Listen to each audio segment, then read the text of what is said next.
नमस्कार.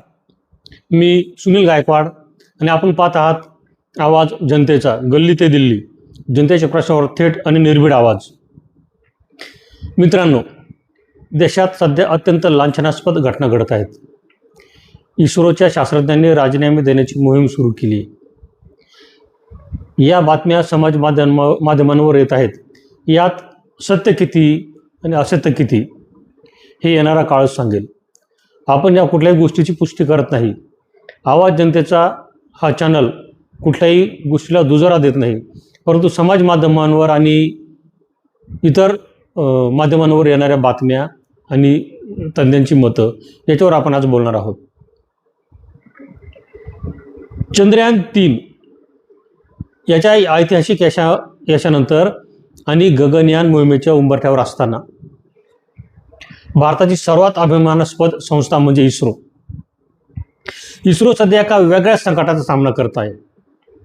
एका मागून एक तब्बल 120हून अधिक वरिष्ठ वैज्ञानिकांनी इस्रोला रामराम ठोकल्याच्या बातम्या येत आहेत.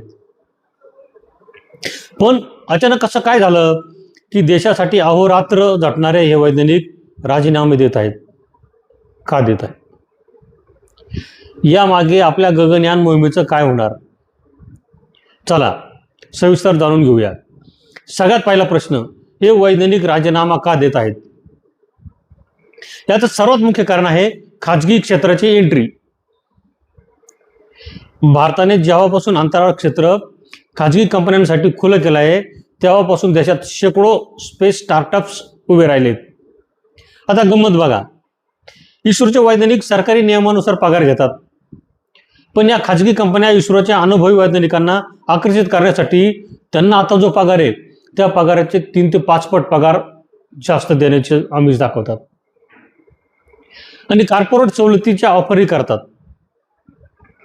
आणि दुसरं कारण म्हणजे गगनयान सारख्या राष्ट्रीय मोहिमा पूर्ण करण्याचा प्रचंड मानसिक आणि कामाचा ताण या शासनांवर आहे. पण मग केंद्र सरकारही काही गप्प बसलेलं नाही.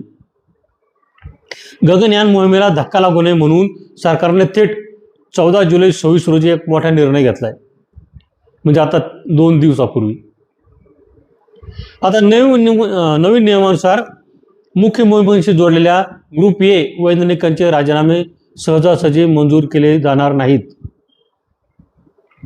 जोपर्यंत संबंधित वैज्ञानिक आपला प्रकल्प पूर्ण करत नाहीत तोपर्यंत त्यांचा राजीनामा थांबून ठेवला जाईल अशी शक्यता आहे.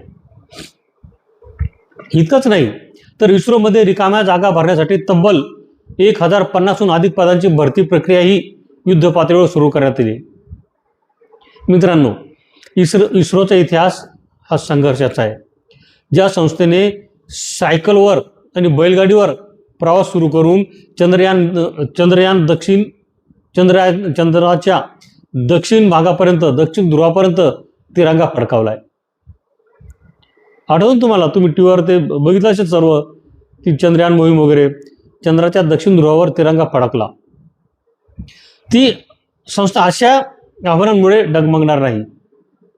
इस्रोचे अध्यक्ष व्ही नारायणन यांनी स्पष्ट केलं की वैज्ञानिकांचे येणे जाणे सुरूच असते, पण यामुळे भारताच्या मोहिमा थांबणार नाहीत. इस्रोचं फ्युचर प्लॅनिंग एकदम सॉलिड आहे.